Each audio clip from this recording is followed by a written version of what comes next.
তথ্যতত্ত্বে আপনাদের সকলকে স্বাগত। আপনাদের সঙ্গে রয়েছি আমি অঙ্কুর।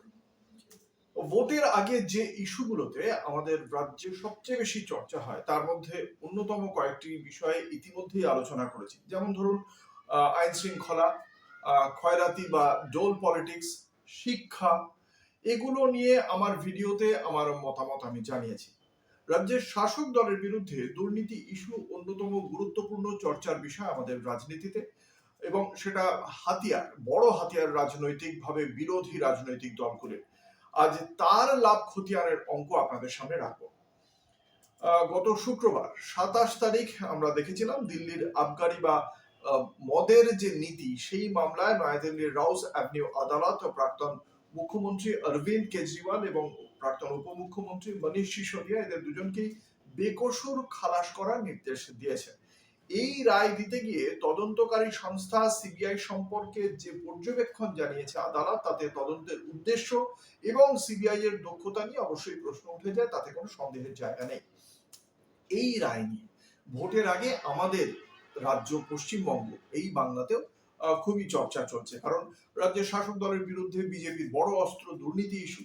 কিন্তু এ রাজ্যের সারদা, নারদা, রোজভ্যালি, সেগুলো তো সমস্ত ইতিহাসের পাতায় চলে গিয়েছে। বরং সাম্প্রতিক অতীতের যে দুর্নীতির ইস্যু উঠেছে সেগুলো হচ্ছে গিয়ে গরু পাচার, রেশন দুর্নীতি, কয়লা দুর্নীতি, শিক্ষক নিয়োগ, পুর নিয়োগ, এই সমস্ত দুর্নীতি নিয়ে আলোচনা হয়েছে। কিন্তু যেটা মূল বিষয়, এখনো পর্যন্ত এই এতগুলো মামলাতে কোনো অভিযুক্তকে, তৃণমূল কংগ্রেসের কোনো নেতা বা মন্ত্রী, অনেকেই তারা হেফাজতে নিয়েছে, কিন্তু কেন্দ্রীয় তদন্তকারী সংস্থাগুলো কাউকে দোষী সাব্যস্ত করার মতো উপযুক্ত তথ্য প্রমাণ আদালতের সামনে রাখতে পারেনি। ফলে সেই জায়গা থেকে আমরা দেখব যে রাজনীতির লাভ লোকসানের অঙ্কটা ঠিক কি দাঁড়ালো এই দুর্নীতি ইস্যুকে কেন্দ্র করে। আগে দেখা যাক যে মামলাগুলো, যেগুলো এই মামলাগুলো তৈরি হয়েছিল এই কেসগুলোর প্রেক্ষিতে, সেই মামলাগুলোর কি অবস্থা। শিক্ষক নিয়োগ মামলা, কাদের বিরুদ্ধে অভিযোগ ছিল? পার্থ চট্টোপাধ্যায়, জীবন কৃষ্ণ সাহা বিধায়ক, মানিক ভট্টাচার্য বিধায়ক, এদের বিরুদ্ধে অভিযোগ ছিল। তাদের মধ্যে জামিন হয়ে গিয়েছে পার্থ চট্টোপাধ্যায়, গত বছর পুজোর সময় প্রায় হলো। মানিক ভট্টাচার্যর জামিন হয়ে গিয়েছে। জীবন কৃষ্ণ সাহা আরেকজন বিধায়ক, তিনি সিবিআই এর যে মামলা ছিল সেই মামলায় জামিন পেলেও এখনো পর্যন্ত ইডির মামলায় তিনি হেফাজতে রয়েছেন। রেশন দুর্নীতির অভিযোগ, সেই দুর্নীতিতে তৎকালীন সময়ের খাদ্যমন্ত্রী জ্যোতিপ্রিয় মল্লিক, তাকে গ্রেপ্তার করা হয়েছিল। শাহজাহান শেখ, তাকে গ্রেপ্তার করা হয়েছিল, যদিও তার একটা ভিন্ন গল্প। শাহজাহান শেখকে গ্রেপ্তার করা নিয়ে আপনাদের সকলেরই নিশ্চয়ই মনে রয়েছে। এদের দুজনকেই গ্রেপ্তার করা হয়েছিল। দীর্ঘদিন পর জামিন হয়ে যায় জ্যোতিপ্রিয় মল্লিকের, এখনো পর্যন্ত হেফাজতে রয়েছেন শাহজাহান শেখ।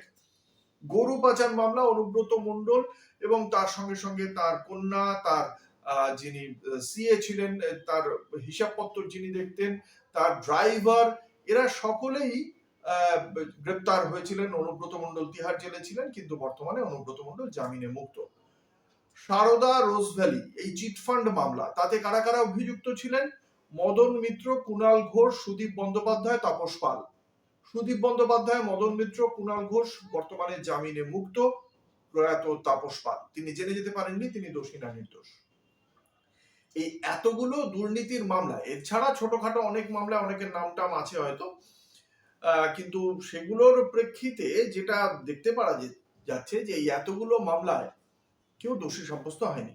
এর ক্ষেত্রে রাজ্যের প্রধান বিরোধী দল এবং কেন্দ্রের শাসক দল বিজেপি, তাদের পরিবর্তিত ভাষ্যটা কি, তাদের যে ন্যারেটিভস, যেটা রাজনীতির, বাংলার রাজনীতির এখন নতুন চর্চার শব্দ, ন্যারেটিভস, ভাষ্য বা ধারণা, যেটা তারা তৈরি করে দিতে চাইছে ভোটারের মনে। তারা বলতে চাইছে যে দিল্লিতে আম আদমি পার্টির যে নেতৃত্ব, সেটা মুখ্যমন্ত্রী হিসাবে প্রাক্তন মুখ্যমন্ত্রী অরবিন্দ কেজরিওয়াল হন, প্রাক্তন উপমুখ্যমন্ত্রী মনীষ সিসোদিয়া হন, তাদেরকে আদালত বেকসুর খালাস করেছে। কিন্তু আমাদের রাজ্যে যারা এই মুহূর্তে জেলের বাইরে রয়েছেন, জামিনে মুক্ত রয়েছেন, তাদেরকে কেউ বেকসুর খালাস হয়ে গিয়েছে একথা আদালত একবারও বলেনি। তাদের বিরুদ্ধে যে সমস্ত অভিযোগ রয়েছে সেই অভিযোগ থেকে তাদের মুক্ত করা হয়নি। এই কথাটা বলা ছাড়া এই মুহূর্তে রাজ্য বিজেপির বলার, সেই অর্থে এই প্রেক্ষিতে উপযুক্ত যুক্তি দেওয়ার এই মুহূর্তে কিছু আছে বলে এখনো পর্যন্ত শুনিনি।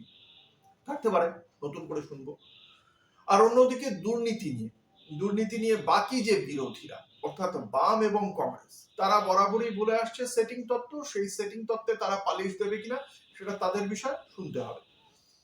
তবে তৃণমূল কংগ্রেসের জন্য এই যে রায়, অরবিন্দ কেজরিওয়াল এবং মনীষ সিসোদিয়াকে বেকসুর ঘোষণা, এই রায় তাদের জন্য যে একটা বড় ভোটের মুখে অস্ত্র হলো নিঃসন্দেহে বলা যায়। কারণ তারা খুব সহজেই বলতে পারবে যে দিল্লির মতো বাংলাতেও সিবিআই দিয়ে এই সমস্ত তৃণমূল কংগ্রেসের শীর্ষ নেতৃত্বকে হেফাজতে নিয়ে চাপ সৃষ্টি করতে চেয়েছিল, দুর্নীতির অভিযোগ তুলে গদি থেকে সরিয়ে দিতে চেয়েছিল তৃণমূল কংগ্রেসকে। কিন্তু বাংলার মানুষ বিজেপির এই ধারণা বা এই ন্যারেটিভ তারা বিশ্বাস করেনি, তারা তৃণমূলকে সস্থানে নিয়ে এসেছে বারংবার।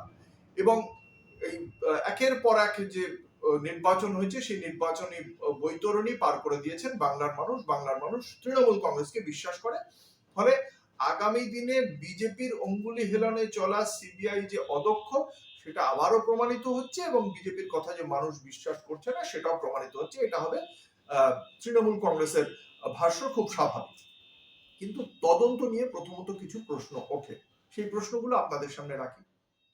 সারদা রোজভ্যালিতে যে টাকা সাধারণ মানুষের গেল তা আজ অব্দি ফিরে আসেনি। কিছু কিছু করে টাকা আমরা দেখেছি আদালতের কিছু কমিটি তৈরি করে দেওয়ার চেষ্টা হয়েছে, কিন্তু যত মানুষের কাছে তুলনায় সেই সংখ্যাটা খুবই কম। এখনো পর্যন্ত এই দুই মামলায়, সারদা মামলা এবং রোজভ্যালি মামলা, দুই মালিক এবং তাদের কিছু আধিকারিক ছাড়া বাকি যারা রাজনৈতিক ব্যক্তিত্ব এই মামলায় যুক্ত হয়ে হেফাজতে গিয়েছিলেন, তারা কিন্তু সকলেই মুক্ত। এই দুই মালিক এবং বাকি তাদের কিছু আধিকারিক এখনো পর্যন্ত বেশ কিছু ক্ষেত্রেই দোষী সাব্যস্ত হয়ে জেলে রয়েছে। অনেকগুলো জায়গাতেই তারা হয়েছে। সবকটা মামলায় তারা কিছু মামলায় জামিনও পেয়ে গিয়েছেন। গরু, কয়লা, রেশন, শিক্ষক নিয়োগ, পুরো নিয়োগ, এতগুলো অভিযোগ রয়েছে, কিন্তু এই এতগুলো মামলায় কাউকে দোষী সাব্যস্ত করতে পারেনি কেন্দ্রীয় তদন্তকারী সংস্থা, সেটা আর্থিক কেলেঙ্কারির তদন্তে থাকা এনফোর্সমেন্ট ডিরেক্টরেট হোক বা ফৌজদারি সিবিআই, কেউই করতে পারেনি। প্রত্যেকটা ক্ষেত্রেই ন্যূনতম কয়েক মাস থেকে এই বছর তিনেক মতো সাজা পার্থ চট্টোপাধ্যায় খেটেছেন, বাকি কয়েকজনই কয়েক মাস, এক বছর এরকমই সমস্ত, তারপর জামিন পেয়ে গিয়েছেন তারা।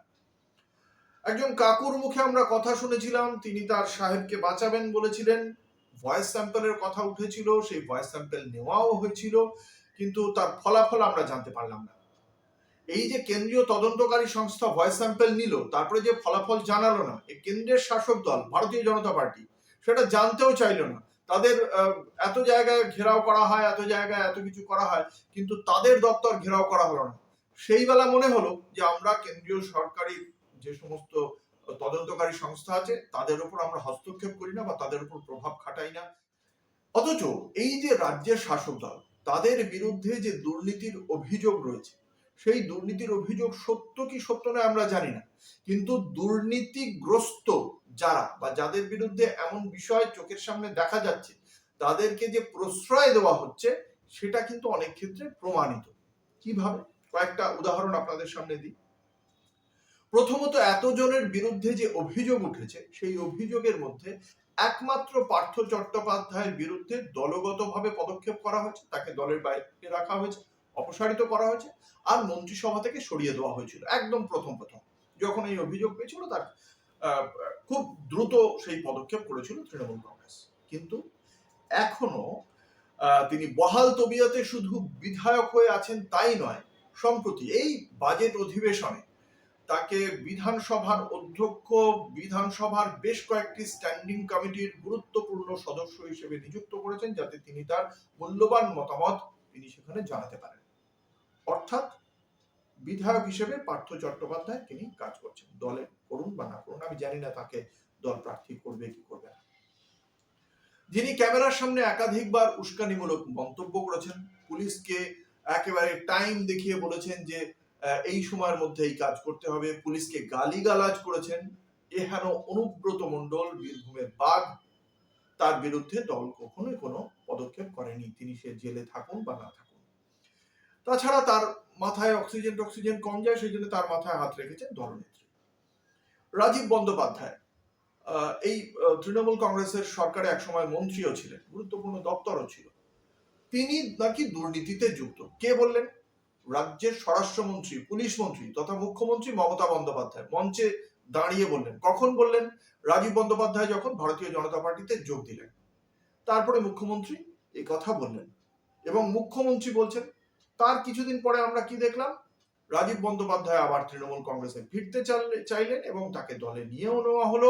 এবং অভিষেক বন্দ্যোপাধ্যায় যখন 100 দিনের টাকা কেন দেওয়া হচ্ছে না, তিনি যখন রাজভবনের সামনে, রাজ্যপালের বিরুদ্ধে নয়, রাজভবনের সামনে তিনি যখন মঞ্চ করে প্রতিবাদ বিক্ষোভ জ্ঞাপন করছেন, সেই মঞ্চে দেখতে পাওয়া গেল রাজীব বন্দ্যোপাধ্যায়কে। কোনো প্রশাসনিক পদক্ষেপ তার বিরুদ্ধে হলো না। এর মানেটা কি দাঁড়ায়? হয় রাজ্যের পুলিশ মন্ত্রী বা স্বরাষ্ট্রমন্ত্রী তিনি কারোর বিরুদ্ধে না জেনে অকারণ একটা রাজনৈতিক অভিযোগ করছেন যে ওই ব্যক্তি রাজীব বন্দ্যোপাধ্যায় দুর্নীতিতে অভিযুক্ত, তিনি অনেক দুর্নীতিমূলক কাজ করেছেন, তার কাছে সব খবর আছে। এই কথাটা তিনি না জেনে বলেছেন। এটা আমাদের মনে করতে পারি যে তিনি না জেনে বলেছিলেন, পরে দেখেছেন যে না, এই রাজীব বন্দ্যোপাধ্যায় দুর্নীতি যুক্ত মানুষ নন, দুর্নীতিতে তিনি নিমজ্জিত নন, তিনি একজন সৎ রাজনীতিক, তাই তাকে তার নিজের দলে ফিরিয়ে নিয়েছেন। একটা দল থেকে অন্য দলে যাতায়াতের বিষয়টা আমরা আজকাল অভ্যস্ত হয়ে গিয়েছি। ফলে বিজেপি থেকে তিনি আসতে চেয়েছেন, দুর্নীতিতে যুক্ত নন, তাকে নিয়ে নিলেন। হয় এটা হতে পারে মুখ্যমন্ত্রী না জেনে মন্তব্য করেছিলেন, অথবা কি হতে পারে যে তিনি জানতেন, মানে মুখ্যমন্ত্রী স্বরাষ্ট্রমন্ত্রী হিসেবে মঞ্চে দাঁড়িয়ে বলছেন তিনি দায়িত্বজ্ঞানহীন মন্তব্য করবেন, এটা আমাদের পক্ষে বিশ্বাস করা শক্ত। ফলে তিনি জানছেন যে তিনি দুর্নীতিতে যুক্ত, তাও তার বিরুদ্ধে কোনো পদক্ষেপও হলো না, প্রশাসনিক পদক্ষেপও হলো না, আবার তিনি তার দলে নিয়েও নিলেন। ফলে এটা কোনো মানে কোনটা যে আসল ঘটনা আমরা জানি না, শাসক দল নিশ্চয়ই ব্যাখ্যা দেবে, যদি মনে করে এই কথার ব্যাখ্যা দেবে। অর্জুন সিং বহুবার যাতায়াত করেছেন দুই দলের মধ্যে, দুই ফুলে তার যাতায়াত অবিরাম। বিজেপিতে থাকাকালীন 120টা কেস নাকি তার বিরুদ্ধে ছিল, একথা অর্জুন সিং একাধিকবার টিভি ক্যামেরার সামনে দাঁড়িয়ে বলেছেন। তো বিজেপি থেকে তৃণমূল কংগ্রেসেও মাঝে এসেছিলেন, তারপরে তার বিরুদ্ধে কোনো এই তদন্তের তৎপরতা কতটা কি ছিল আমরা জানতে পারতাম। 120টা কেস যার বিরুদ্ধে রয়েছে, তিনি কেন বাইরে হাওয়া খাচ্ছেন, এত সুন্দর বসন্তের হাওয়া, আমি জানি না। আর যদি তিনি বাইরের হাওয়া খান, তাহলে মনে করতে হবে এই 120টা কেস সব মিথ্যা কেস। কোনটা সত্যি জানা নেই। কোভিড পর্বে মেডিকেল কলেজ থেকে গুরুত্বপূর্ণ ইনজেকশন, সেই সময় চিকিৎসায় যেটা ব্যবহার করা হতো, সেই চিকিৎসায় ব্যবহার করা ইনজেকশন বেপাত্তা হয়ে গেল। সেই মামলায় দোষীকে আমরা জানতে পারলাম না।